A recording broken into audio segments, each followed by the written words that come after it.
So, ayun, good day everyone. So, another tutorial for today. And ayun, let's recap lang yung mga nagawa natin. So, yung ating mga previous videos, we've talked about yung login form, the connection of our database. We also created the user form using yung list view at saka yung student form using yung ating data grid. Now, ayun, meron akong assignment para sa inyo, which is you have to create yung form for subject ng kayo lang. Okay, it's up to you if you want to use yung list view or if you want to use your data grid view. I-check lang natin yung databases natin. So remember, kapag ginagawa ninyo yung table ninyo for the subject, you have to consider yung apat na columns natin. Kahit yun lang muna yung ah, gawan natin ng code doon sa ating form. So, kailangan meron tayo yung subject code, yung subject description, at saka yung ating units. So, I've already created or nag-add na ako ng mga different subjects. So, para mamaya, meron tayong hugutin pag mag-proceed na tayo doon sa enrollment form.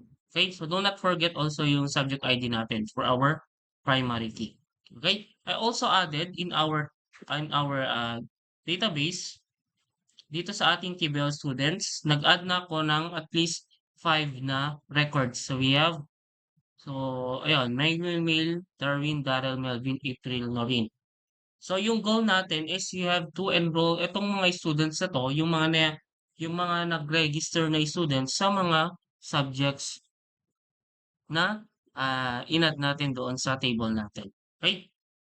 So, ayan, I have here prepared a form for our table enrollment para hindi masyadong mabagal yung ating videos. Now, dito sa part na to, I've used yung mga combo box para pipili na lang sila ng mga items. So, for our semester, I've created yung first semester and second semester. So, right-click lang natin yan and then edit items. So, ganun din doon sa school year. Pero if you want to create a table for school year, okay lang din. Pero para hindi tayo masyadong mabagal, naglagay na lang ako ng mga items na pwede nating idagdag. So, dito sa ating TBL subjects, dapat pag clinic ko tong drop down button na to is lahat ng mga subjects doon sa table natin ay huhugutin niya at ilalagay natin siya dito sa ating combo box for CMB subject. Okay? So kapag nagde-design kayo dito, always remember na you have to rename your components or yung mga objects na nilalagay natin. So we have combo box, so I use CMB as the prefix para hindi tayo malito. So I have here a list view for the students na i-enroll natin at saka list view sa mga students na enrolled na. Okay? So yung goal natin dito is lahat ng mga students na nandito sa ating first list view ay ita-transfer natin siya dito sa ating second list view. Okay? Tapos, pag click natin itong enroll button, lahat ng mga nandito ay i-enroll niya. So, there are different ways on how to enroll the students, pero we will try to enroll them by bulk. So, pag clinic ko yung enroll, kahit 5 students yung nandito, i-enroll na niya agad. So, we will be using a looping insert dito. So, yung insert natin mag-loop. Okay? So, first, syempre, kailangan natin i-load yung ating mga subjects dito sa ating combo box. So, start lang muna natin. Tignan natin yung system natin kung paano yung cutting magiging flow. Okay? So, i-start lang natin yan. Transactions, then we have the enrollment.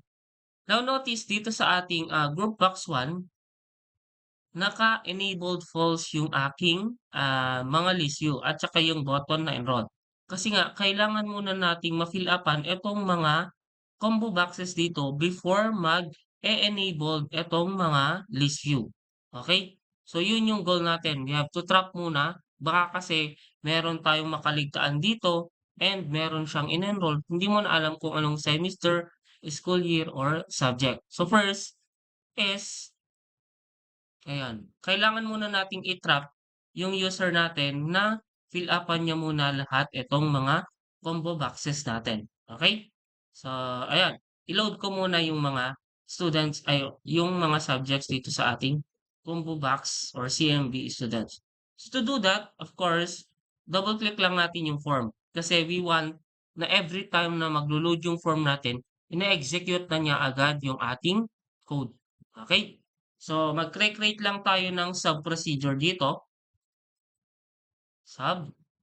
Let's name it load student or load subject.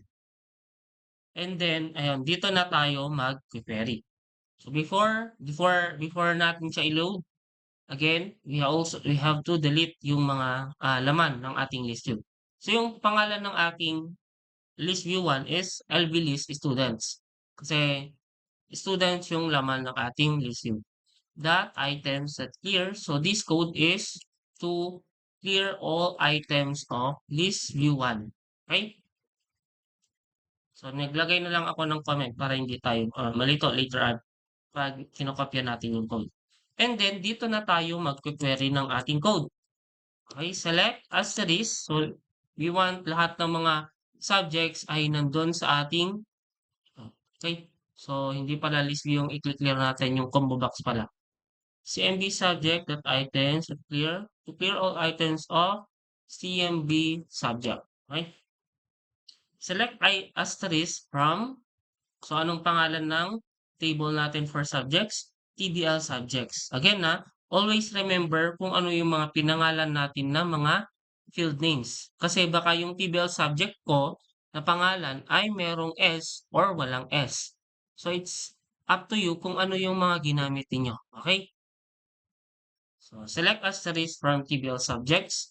And we want na nasa order ascending yung ating panag-load, yung ating panag-read. Okay? Select asterisk from TBL subjects, order by. So, i-order na lang natin siya by subject description para mas maganda. Subject description. Check natin kung ano yung pangalan, subject description. Then, let's order it ascending. Execute lang natin yan. SSQL is equal to SSQL false. And then, dito na sa part na to, while rd.read, dito na natin siya i-load.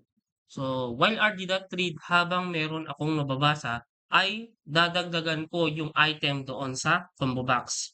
Kaya, cmb subject.items.add. So, ano yung gusto kong idagdag? Now, there are, I think mas maganda na idagdag natin yung subject description doon sa ating combo box. Kasi mas madaling matandaan yung mga subject description compared sa ating subject code. So kahit alam ko na ITP 113, hindi ko naman alam kung anong subject yon. Kaya subject description na lang para mas madali nating matandaan. So RD subject description. Okay? So itong code na to, kapag meron siyang nababasang subject description, inya-add niya doon sa ating CMB subject items. So, i-check natin kung gumagana yung ating code. Okay? I think meron tayong kamali dito. Ayan, meron tayong close. And of course, do not forget to call yung ating load subject. So, lahat ng mga code ng load subject ay i-execute niya. So, start lang natin. Transactions, enrollment. Then pag-click ko yung drop-down button, ayan, lahat ng mga subjects doon sa ating table ay hinuhugot na niya. Okay, medyo lakihan lang natin yung combo box natin. F4 and enrollment. So, lagay ko na lang dyan. So, I've added a button here kasi what if napakadaming subjects yung pagpipilian. So, we don't want na yung combo box natin ay super long. Okay? Kaya, naglagay na lang ako ng browse button dito. Pero hindi ko muna siya lalagyan ng code. Okay? Sa props lang siya. Okay? Okay na yan. Now, start ulit natin. Transactions, enrollment. Pag napili ko na yung free elective 2, nakapagpili na ako noong 2025, at ang first semester dapat ay maglo-load na lahat or mag-e-enabled yung ating group box 1. Okay? So to do that, syempre, double click lang natin si CMB subject. Double click ko lang and then yung code na to ay i-check niya kung yung tatlong combo box natin ay meron ng laman. So kung wala pang laman yung isa, hindi niya i-enable yung ating group box. So I have here if CMB subject dot text is equal to blanco or CMB semester the text is equal to blanco. So or yung ginamit natin kasi kahit kahit kahit isa sa kanila yung maging blank, dapat hindi siya mag-e-enable yung group box natin. For CMB, pa yung isa, school year dot text is equal to blanco. So, siyempre, wala siyang gagawin. So, lagay lang natin siya as else. Doon na siya mag-e-enable. So, group box 1 dot enabled is equal to i-true lang natin yan. Okay? So, itong code na to, we have to copy it kasi nga, nag-e-execute lang to kapag nag-change yung CMB subject. So, kailangan natin itong ikopya doon sa code ng CMB school year at saka CMB semester. Now, since nakita natin na paulit-ulit or we can reuse this code, cut lang natin yan and then mag-create ulit tayo ng another sub procedure. So, we have sub check if checkbox check if combo box is empty. So, yan lang yung nilagay ko na pangalan kasi mas relevant siya sa use niya. So, check. Call lang natin yan. So, ito na yung ika-copy paste ko and ilalagay ko na siya doon sa double click ko lang yung school year. Paste ko lang yan. And of course, double click ko lang si semester. Then, ipipaste ko lang siya. Okay? So, i-run natin. Check natin kung gumagana yung ating code. So, enrollment. So, pag-click ko si advance, pili lang ako dito, and then dapat pag pumili ako dito, ay mag-e-enabled na yung ating group box 1. Ayun, nag-enable na siya. Now, pwede na akong makapag-enroll, di ba? So first, we have to load lahat ng mga students dito sa ating list view 1. Okay? So yun yung next na goal natin. We have to load yung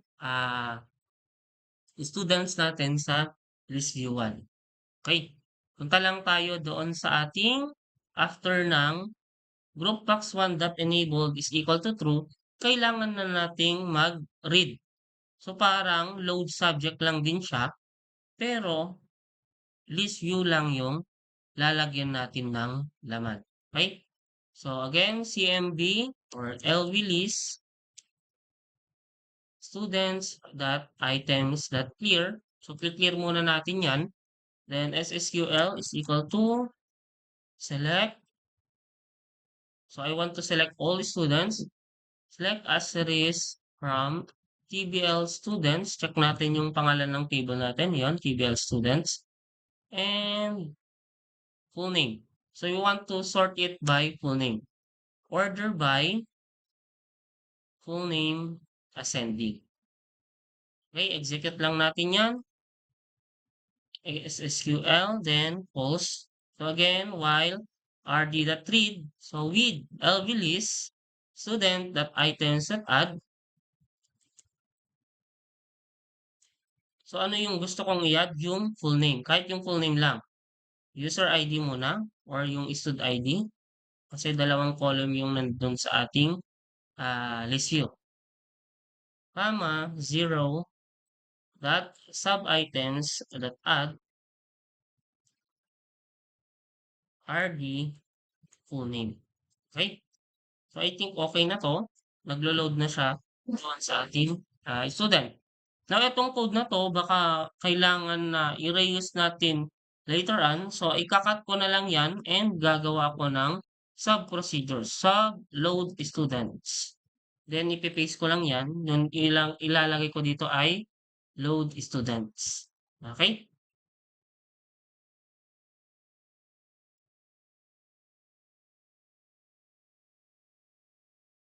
And ayan, I think okay na siya. So run lang natin, start, transaction, enrollment. So dapat pipili tayo dito. Then after niya i-enable yung ating group box, dapat ilo-load na niya yung ating mga students. So ayan, nandito na yung ating mga students. Now yung goal na natin dito is dapat pag-click ko si Daryl Giraldo and clinic ko yung ating button for transfer is si Daryl Giraldo ay mapupunta siya dito sa ating list view. Okay? So, baka medyo matagal itong video na to. That's why I'll have to create a part 1, part 2, part 3 siguro. Okay? So, ayan. Gawin muna natin yung pag-transfer. Okay? Check lang natin. Pag clinic natin ito, dapat ay itra-transfer na si Daryl Giraldo or kahit anong napili natin dito sa ating LV list enrolled. Okay? So before that, of course, we have to check muna kung empty ba yung mga gusto nating ilagay. So kaya we have to uh, if CMB or if LV list as students that selected items that count is equal to 0, kung sasabihin niya, mag-message na lang tayo dito. No record selected. Okay, exclamation lang natin. Then, no record selected. Please select a record na lang. Please select a record to add. Okay? Then, dun sa part ng else, dun na tayo sa part ng else. Dun na natin siya i-add. So, kung sino man yung na-select natin doon sa ating student, ay itra-transfer natin siya doon sa another list view. Kaya, LV list with ba? Okay, let's try with. With LV list enrolled students that items, okay, that add, ano yung gusto kong ilagay? Yung sinelect natin na record from our list view 1. Kaya, LV list students that selected items index 0 dot sub-items index 0 dot text. Okay, I think okay na yan. Then, that sub-items, syempre we have to add yung full name pa rin. That sub-items that add, copyin ko lang to and paste natin siya dito. Then, palitan natin to ng 1. So, 0 and 1 yung nilagay ko dyan kasi nga, kung titignan natin yung ating FRM enrollment, we have the index 0 which is the ID at saka index 1 which is the full name. So yung gusto ko, yung index 1 ay pupunta siya dito sa ating ID. Then index 1 ay pupunta siya dito sa full name. Okay? Index 0 I should say. So check natin kung gumagana yung ating code. Okay? Transactions. Pili lang tayo dito. Then click natin si Darrell. Ayan, Daryl Giraldo. Now, what if yung ginawa ko dito ay click ko ulit siya? Ayan, click natin si Daryl. Now, what if wala akong ise-select? So, please select a record to edit. Now, yung problem na natin dito is, paano natin siya matatrap? Si Daryl Giraldo ay inad ko na siya dito sa aking list view. Dito sa list view 2 natin. Dapat, pag in-add ko ulit si Darrell, na nandito na siya, hindi na niya dapat ina-add. Di ba? So, kailangan nating i-trap muna before tayo mag-add. Okay? So, saan natin siya ilalagay? Dito sa ating dito sa baba ng ating else. Okay? So, parang dito sa part na 'to ay, maglo-looping tayo muna, iche-check niyo muna bawat isa doon sa ating, list view 2, kung meron ng existing na gano'n. So, kung wala, eh, di mag-a-add siya, kung meron, ah, hindi na siya mag-a-add, magme-message siya. So, magde-declare lang tayo, kahit CTR lang as our counter, dim CTR as integer is equal to 0. Okay? Ano yan? Mag-while na tayo. While CTR is lesser than the count doon sa ating LV list enrolleds. So, LV list enrolleds that items that count, and while. So, dito na sa part na 'to kailangan natin siyang, mag-create ng conditional statement kung yung na-select ba natin ay equal doon sa nandun sa ating LV list. So, if LV list students that selected items 0 dot sub-items 0 dot text is equal to, so yung nandun na sa ating list view 1. So parang kino-compare na natin kung yung na-select ba natin ay nandun sa ating list view 2. LV list enrolled students that items 0, or let's make it CTR dot sub items 0. Kasi yung ID yung i-compare natin. Then, so kung equal siya, syempre sasabihin natin na already added. Nandun na siya sa list view 2. Record is already added. So kahit yan lang muna.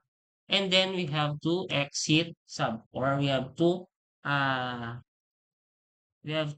terminate yung code na niya, and do not forget yung ating increment para hindi mag-infinite loop yung ating code. Plus 1. Okay? So check natin kung gumagana yung ating code. Set up, transactions, enrollment. Pili lang tayo dito. Okay. So, click ko si Daryl Giralyo. Ayan. Click ko si Noreen. Ayan, nagtra-transfer siya. What if piliin ko ulit si Daryl Giralyo? So, sabi niya doon is record already added. And then, mag-exit sub siya. Kaya hindi na niya i-execute itong code na to. Kasi nag-terminate na siya dito. Okay? So, yun lang yung code natin to trap kung nauulit ba yung mga enrolled students natin. Okay? So, next na gagawin natin is we have to enroll na yung mga nandito. Pero, again, that will be for our next video.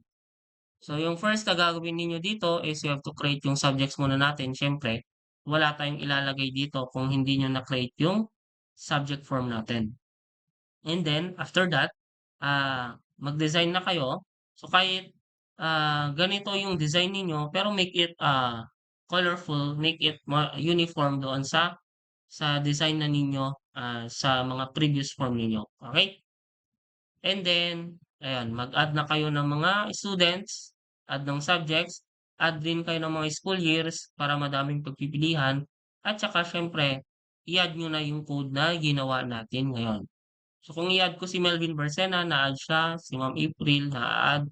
So, kung uulitin ko si Melvin, so ayan, record already added.